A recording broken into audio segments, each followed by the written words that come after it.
Alors mesdames et messieurs, bonjour. Une fois de plus, soyez les bienvenus à Blessing Heart Engrais Consulting Star. Aujourd'hui, nous faisons ce petit métrage pour vous montrer les petites astuces que nous utilisons au quotidien pour pouvoir non seulement limiter les coûts de production et essayer de maximiser le rendement attendu en fin de production. Nous allons résumer cela en 3 grandes lignes, c'est-à-dire ameublissement, amendement et semis.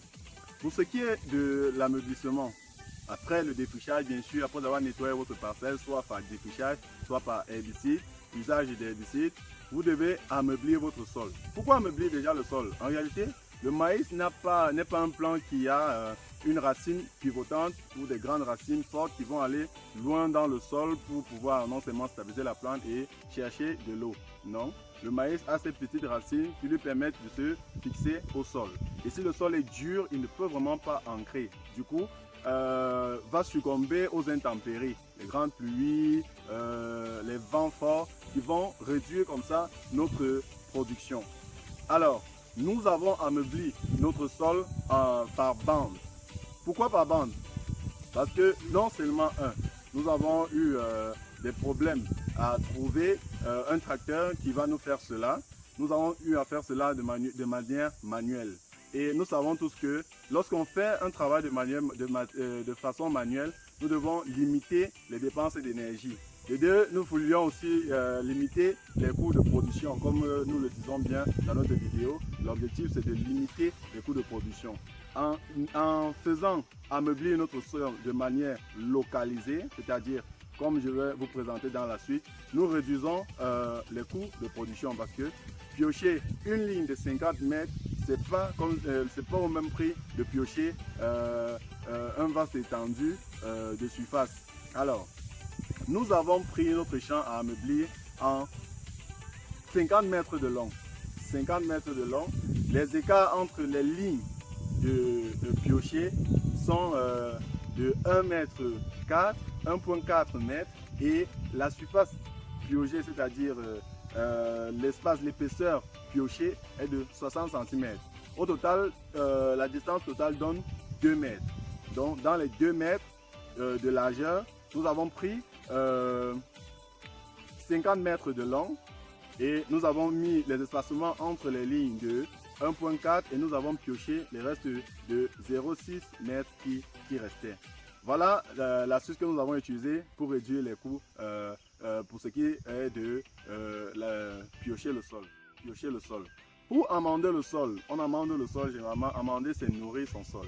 Nous amendons notre sol avec des fientes de poulet pour un début, avant que les engrais ne puissent se suivre par la suite. Nous amendons principalement par la fiente de poulet.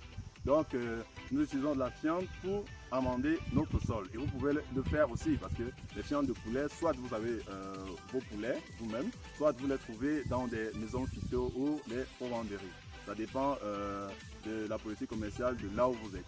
Donc, du coup, après cela, il y a les semis. Nous allons semer comment? En réalité, nous avons fait des bandes de 60 cm de large. C'est pour que ces bandes-là abritent 2 lignes de semis.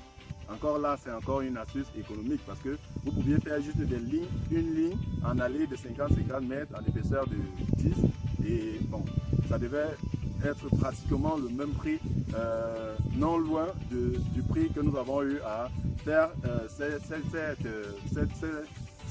cet ameublissement en 60 cm. Donc du coup, nous avons fait cela pour que ça abrite 2 lignes de semis. Ces lignes de semis seront distantes de 50 à 60. Donc en moyenne, 55 cm de distance entre 2 points de semis de chaque ligne. Et sur une même ligne, nous avons les plants distants de 30 cm. Ceci, c'est la culture vraiment intensive. Donc par poquet en semis, par poquet, nous mettons 2 grains de maïs. Ceci a un rendement total d'environ 70 000 plants à l'hectare. Donc, ceci vraiment c'est pour maximiser. Et il faut noter que les semis sont en alternance pour pouvoir permettre le passage du vent, l'aération des plants.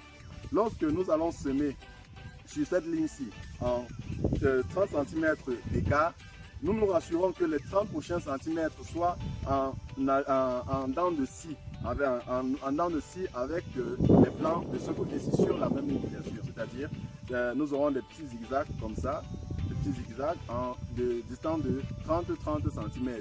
Vous voyez un peu, 30-30 cm. Donc, du coup, c'est un peu ça. Nous allons balader un peu la caméra pour vous présenter en pratique, pour montrer en pratique ce que nous étions en train de dire jusqu'ici. Merci. Encore cette nouvelle ligne qui a déjà reçu de la fiente, vous pouvez voir, et qui attend juste d'être semée. Donc voilà, voilà, vous pouvez voir, c'est comme ça un peu de partout. Comme ça là, vous pouvez voir. Donc après cela, nous allons semer, vous voyez, voilà. Donc il faut rappeler que les longueurs, nous avons fait des blocs de 50 mètres de long en réalité, donc 50 mètres de bout en bout, 50 mètres de long, et comme la vidéo le dit bien, l'épaisseur 30 cm et 1,4 mètres de largeur entre deux lignes. Bien.